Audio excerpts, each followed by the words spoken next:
Halo, apa kabar Pandu Indonesia? Assalamualaikum warahmatullahi wabarakatuh. Sekarang saya lagi berada di Dinas Kebakaran DKI Jakarta, mau ketemu Bang Rasuli, seorang petugas Dinas Kebakaran DKI, dan kita coba cari tahu gimana sih menjadi seorang petugas pemadam kebakaran. Oke, sahabat kita Pandu Indonesia, selamat siang, selamat pagi. Sekarang kita bersama Kak Rasuli. Kak Rasuli. Kak Rasuli ini seorang damkar, petugas damkar yang lumayan sudah lama berkecimpung. Apa kabar, Bang? Alhamdulillah baik. Alhamdulillah. Mary, gimana kabar baik? Alhamdulillah. Baik. Bang, bisa nggak ceritain gimana Abang bisa keterlibatan di damkar ini, Bang? Oke, saya masuk di damkar di awal tahun 2004. 2004 ya, Bang. Masuk kebetulan memang pada saat tahun 2004 itu ada penerimaan sebagai pegawai tenaga kontrak di Dinas Pemadam Kebakaran Provinsi DKI Jakarta. Ya, akhirnya saya mendapatkan informasi tersebut dari orang tua. Saya coba daftar, alhamdulillah diterima 2004 sampai 2020 sampai saat ini. Jadi dari orang tua gitu, Bang, ya? Orang tua saya kebetulan memang pensiunan dari damkar, tapi untuk masalah penyeleksian tetap melakukan penyeleksian secara ketat. Jadi dari tahun berapa, Bang? 2004 2004, sekarang 2020. 20 16 tahun 16 tahun. Oke. Bang, pernah punya cita-cita nggak jadi petugas damkar gini? Kalau bicara cita-cita memang nggak ada, memang tidak ada punya cita-cita untuk jadi damkar, tapi setelah kita ikutin saran dari orang tua, kita menyelami secara menyeluruh, akhirnya lama-lama kita punya kecintaan. Ternyata jadi seorang petugas damkar itu sangat luar biasa. Kenapa? Karena kita bisa membantu sesama manusia yang membutuhkan pertolongan kita. Betul. Kita punya kepuasan batin tersendiri. Emang betul banget. Jadi selama ini kita kan masyarakat taunya kalau ada kejadian kebakaran pengen kayak simsalabim langsung padam, langsung hadir. Padahal butuh proses ya, Bang. Jadi prosesnya begini. Kebanyakan masyarakat itu ketika terjadi kebakaran, yang namanya kebakaran pasti kan awal mulanya dari kecil, Bang. Betul. Sebelum besar itu pasti kan kecil. Nah, itu dari api kecil itu terkadang masyarakat tidak langsung melapor, tapi berusaha untuk memadamkan sendiri. Ketika sudah tidak bisa dikuasai oleh sendiri, sudah kewalahan, baru ada kepikiran untuk melapor. Kenapa? Yang pertama mungkin takut dimintakan biaya.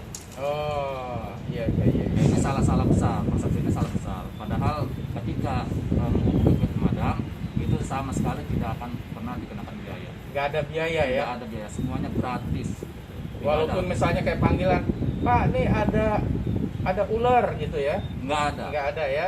Pertolongan apapun yang kita berikan, pelayanan apapun yang kita berikan kepada masyarakat tidak dipungut biaya sepeser pun. Oke. Ya kalau pengen ngasih tip atau apa? Tidak ada. Jadi Tidak. kalau misalkan mau memberikan sesuatu kepada petugas kita, tolong berikan yang berbentuk mungkin minum. Minum ya? Baik, karena memang itu sangat dibutuhkan untuk petugas kita untuk menambah daya tahan ketika kita lagi bekerja di lapangan. Tapi kalau berupa seperti uang itu tidak dianjurkan. Nah, bicara uang nih, Bang. Jadi petugas damkar ini, mohon maaf, kira-kira bisa memenuhi kebutuhan hidup keluarga nggak sih, Bang? Ya alhamdulillah, kalau masalah itu alhamdulillah kita bisa untuk keluarga cukup lah gitu, cukup. Perhatian dari pimpinan pun alhamdulillah kita mendapatkan perhatian juga, baik pimpinan dinas maupun pimpinan provinsi. Alhamdulillah. Alhamdulillah ya, artinya bisa memenuhi kebutuhan Bisa, ya, Bang ya. alhamdulillah. Jadi kakak-kakak, adik-adik jangan takut jadi petugas damkar, pasti bisa memenuhi kebutuhan hidup untuk Insya keluarga. Ya. Insya Allah penuh berkah. Nah, untuk kedepannya nih, Bang, Ya. kedepannya mungkin 5 tahun ke depan atau 10 tahun ke depan, menurut Bang Rasul, kira-kira petugas damkar ini apa masih dibutuhkan atau akan jadi berubah seperti yang nggak tahu seperti apa gitu? Pemadam itu akan terus selamanya pasti akan dibutuhkan. Karena apa? Karena dengan beriringnya perkembangan zaman justru tantangan menjadi seorang pemadam itu semakin berat. Kenapa? Karena semakin tahun di kota besar seperti Jakarta ini tingkat bangunannya pun semakin tinggi. Oleh sebab itu tantangan pun akan semakin berat. Oleh sebab itu sudah pasti pemadam kebakaran itu harus dan terus Akan eksis. selalu ada ya Bang Akan ya? selalu ada. Berubah nama nggak kayak 911 apa-apa Bang? Kalau perubahan nomenklatur memang kita sudah beberapa kali ada perubahan nomenklatur. Dari dulu awalnya pasukan barisan sukarelawan kebakaran sampai kepada pemadam kebakaran, terus dinas pemadam kebakaran, sampai sekarang berubah lagi menjadi dinas penanggulangan kebakaran dan penyelamatan. Dinas penanggulangan kebakaran dan penyelamatan. Dinas penanggulangan Kebakaran kebakaran dan dan penyelamatan. Selama 16 tahun ini Bang Rasul, kira-kira pencapaian apa sih yang sudah Bang Rasul dapat dengan bergabung di dinas kebakaran?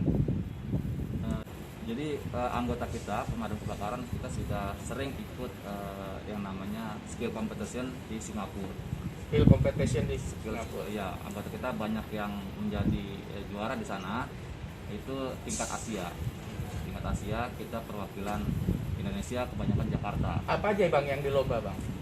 Tentang pola pemadaman, penyelamatan, Jadi juara ya Bang? juara. Juara artinya pemadam kita sudah nggak kalas hebat dengan pemadam atau petugas penanggulangan bencana yang dari negara lain. Cukup disegani juga untuk Cukup pemadam disegani. Jakarta di tingkat Asia.